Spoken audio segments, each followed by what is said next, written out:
So I'm just thrilled to be here, to have been invited to be here, and to be in this room with this amazing group of people. As you've been hearing all day, we are really in a world facing grave challenges. Environmental, economic, societal. And most people believe that our only way forward is through innovation to meet and overcome these challenges. That's why we're here.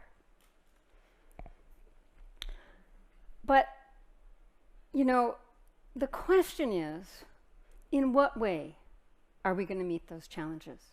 Now, we've been hearing all this amazing stuff about other people, and I thought we should take a moment and actually turn towards you, because each and every one of you in this room are here because you have ideas that matter. So I'd like you to join me for a minute and think about, hold in your mind, an idea, an insight, an innovation that you've had, that you care about, and that matters. You all with me? Got it? Okay, now, I am going to flash 10 pictures up here. And I want you to look at each picture and ask yourself, is this a source? Is this a source that played a role in what I could create? Okay, and I want you to count. There's 10 and we have 10 fingers. Ready? Prior knowledge. Fear. Now that's one of mine. Like the fear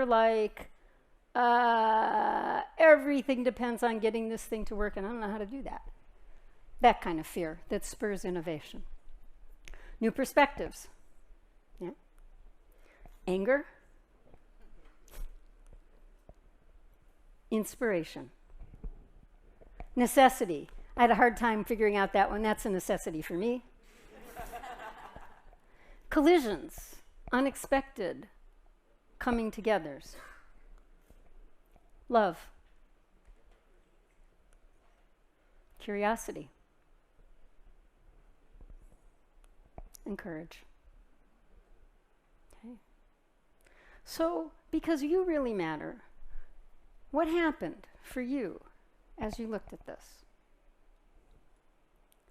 Are you willing to share? How many of you, found at least 7 of these to be sources that guide your work? Look around. 5 or more. There's your hands. Look, 7 keeps up. That 5 or more works with 7. 3 or more. And just look around. Okay? Because you're not alone. So, what we know, the question for this session was, where do ideas come from?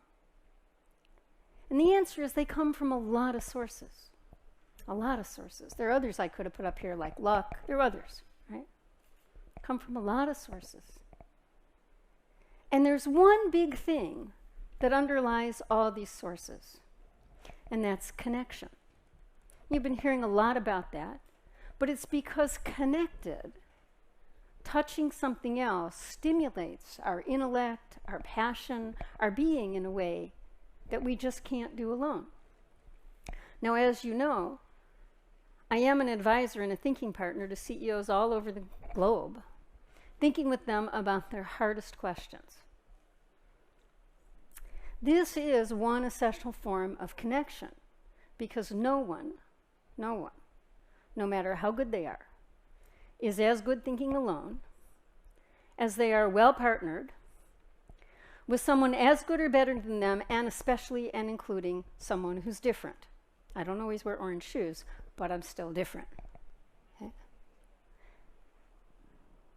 Now, trying to do that. Oops. Oh, yeah, okay, there we go. So, what's happening right now, and you've heard this from other speakers, so I won't belabor it, is that we're living in a time of an astonishing exponential leap in connection. And that connection is fueling a radical change in innovation. And we are seeing that inclusive connection is the fuel of a whole new world. I'm currently in the midst of writing a book on connectional intelligence with my wonderful co-author, Erica Dwan. we're looking at how connectional intelligence in this time is transforming. And I put this up because we would like to, in the spirit of connection and inclusion, include all of you. So if you have stories, if you'd like our white papers, if you'd like to argue with us, if you'd like to be part of our research, please email me and I will get you linked in to everything that we're doing. Now, there's a whole other thing that's going on underneath all of innovation. So connection and connectional intelligence is half. And the other half is something that we don't talk about so much. They don't teach it in business school, they don't teach it in innovation school. And so to talk about that, I thought I'd go back to 1977. I didn't look like that in 1977. When I first joined the faculty here at MIT in the Applied Mathematics department. Now, as you heard, I was the first woman in the history of MIT to serve on the faculty in applied mathematics in 1977. I was thrilled when I got here about how being in connection with all these scientists, these ideas, these innovations, it powered up my work so much. It made what I was capable of doing as a researcher, it was unbelievable. But at the same time, my very presence caused something else. Difference, discomfort, even conflict. So I was shocked, but not surprised, when I got to my office on the 3rd floor of Building 2, which is the mathematics building here at MIT, and I discovered that in the entire building there were no women's bathrooms. Well, there was a women's bathroom over in Building 10, so it was sort of manageable, but you know, how did I feel? Well, that didn't really matter. Now, up on 3rd floor, it was pretty informal. We actually shared offices. That's where all the young professors were. And we hung out. So within a couple of weeks, we just put a sign on the door on the bathroom and we flipped it, right? Today, unisex bathrooms are normal, but in those days, it was like a huge, big thing, right? So we flipped it, we go in. We think the problem's solved, right? Well, you should have seen. I mean, the administration and the famous, proper, prestigious, white male mathematicians, mostly on 1st and 2nd floor, they were beside themselves. The institution so couldn't handle it. You have never seen them move faster on a building plan, how fast they built a tiny little women's bathroom, more or less across from my office on the 3rd floor. End of story. So now you'd think that would really be the end of the story, but it wasn't, because actually then there was this landmark, this permanent scar in the building that signaled to everyone that something had changed, something that a lot of people weren't actually particularly interested in changing. Now, how many of you know the story of Roger Bannister when he broke the 4-minute mile in 1954? Very familiar, not so familiar. Okay, so let's do it. So Roger, so in 1954, no one's ever run the mile in under a minute, at least in recorded history. And Roger's a very talented runner, and he and a couple of other guys are getting close. And there are scientists at that time writing papers saying, not possible. Human beings cannot run the mile in less than 4 minutes. Anyone who tries it will be dead. Okay, that's science, published science. Roger's a medical student at Oxford, talented, very talented runner. He's trying all kinds of innovations, but he won this. He broke the 4-minute mile as the first person male to do so, because he had 2 big innovations.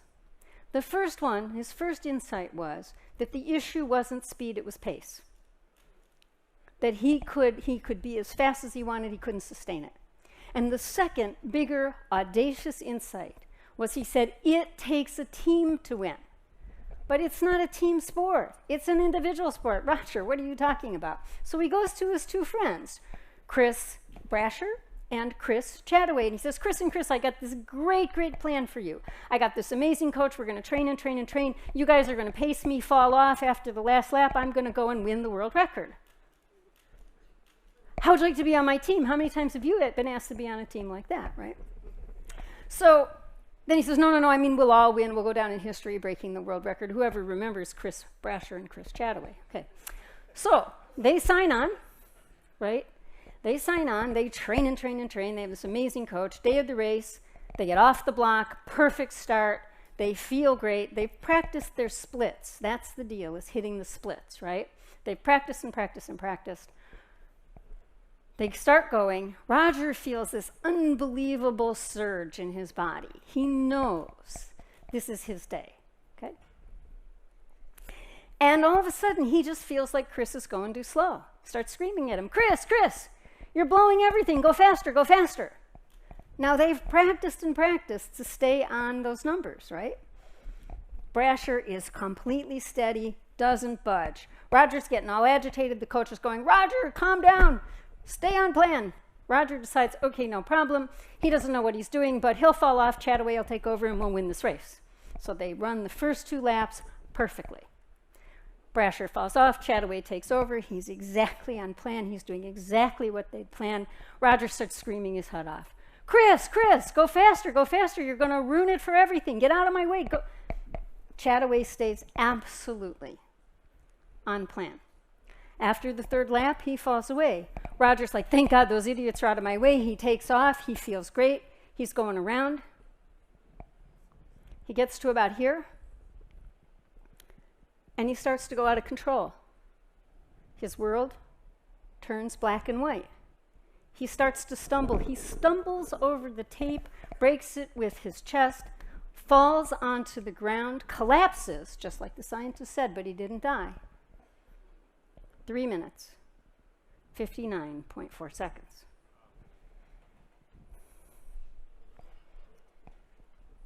You see, making conflict productive is actually the key between innovative teams that win and those that lose. We've seen that in the team that put the first man on the moon. We've seen that in the team that made the iPhone. And it's not, we actually saw that in some of the talks we've seen here today. It's not restricted to science or technology. We see it in the teams of Acumen Fund, who are eradicating poverty in Africa every day. Now, what happened? Am I getting pulled off the stage? What happened to Blackberry? It's happened before.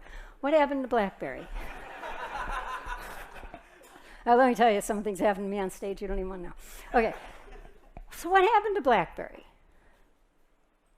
So Blackberry fundamentally couldn't handle the inherent conflict of being the winner and the leader and the next stage of disruptive innovation. They just couldn't handle it. They didn't want it. They were winning. They didn't want to hear about it. Anybody in Blackberry who tried to bring it up got stifled, kicked out, bad job review, couldn't handle it. And what happened? In the end, Blackberry lost, and they lost big. So here's the thing. Most people don't like to think about tension and conflict and all that stuff, because as soon as I start talking about it, they go, oh, no, not for me, because you remember all the yucky stuff. But it turns out that there are very high-minded, noble, positive ways to deal with difference. Competition is just one example.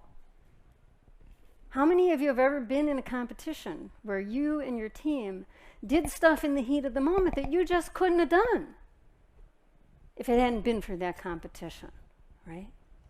So this challenge, this tension, this conflict is a positive force as well as a negative force. And today, I mean, in the media, we're just overwhelmed with the negativity of conflict, right? But it's only part of the story. So see, here's the thing. With more connection, it's hard to do this with this in my hand. With more connection, right? With more connection, we're touching more and more things. And with inclusive connection, which is a phenomenal change in this time, is how inclusive the connection is. We're touching more and more things that are different. We're touching more difference, more different points of view, more diversity, more tension, more conflict. Inclusive connection inherently has in it conflict. That's just the deal, right? So it turns out that the fuel of innovation isn't just connection our connectional intelligence, because as connection as the underlier of all those other things that spark our ideas.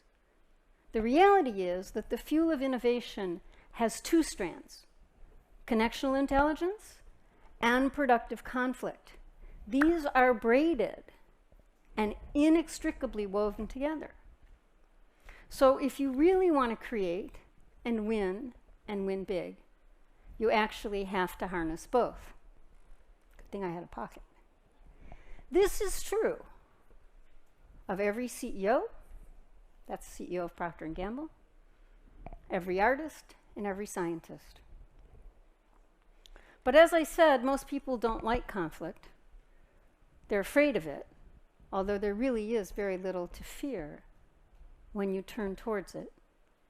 And so that's why my wonderful colleague Damon Beyer and I wrote the book, The Right Fight.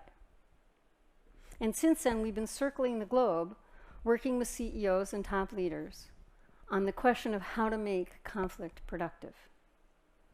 Now, in our precious time here today, I can't go through everything in the book. And this is not a plug for the book. But there are three big things I want you to know. Okay? First, it is your job to make conflict productive. All of you intend to innovate and change the world. So if it isn't written in your job description today, when you get back to your office, please go home and modify your job description, because it is your job to make conflict productive. Okay? Second, you have to learn to discern, right? You have to learn to discern what's worth fighting about. It's what we call right fights. And then you have to learn how to make sure they're fought right. And third, so here are the principles, and there's sub-principles to principles. The thing I want you to know is this. What I want you to know for me today is this. This isn't something that some few people are born with and they have to be good at, and all the rest of us just try to run away and hide. Learning to make conflict productive is a learnable, teachable skill. You have to commit and you have to practice. And you have to do that on two levels. First is the personal level. And that looks like this. Do I have the wisdom, the judgment? Am I in good enough physical condition that I'm not triggered, so that I can have truly difficult conversations without taking low blows, getting angry, even getting physically violent? And the second thing is you have to then learn how to do this at a leadership level, how to orchestrate right fights and make sure they're fought right. This is very doable, and it really matters. So, in my view, I am so excited about the change that is coming in our society right now, because I believe truly that because of inclusive connection, we are standing at the dawn of the age of connectional enlightenment. I truly believe that. That's what's at stake. But see, the thing is, it could go either way. We can create a world where a privileged few, for their own comfort and gain, subjugate everybody else. The tools are extremely, extremely powerful. Or we can create a world where we harness the tools of connectional intelligence and productive conflict and set the task of creating lives better for many, better for millions, and better for the next generations. The truth is that each and every one of you in this room can do just precisely that. So in closing, I just have one question to ask you, and it's this. Because we can all stand up here and talk, we can talk about the cool stuff, we can be the big people, but it isn't about me. This is, and why I came, is because this is really about you, about what you will do in the world.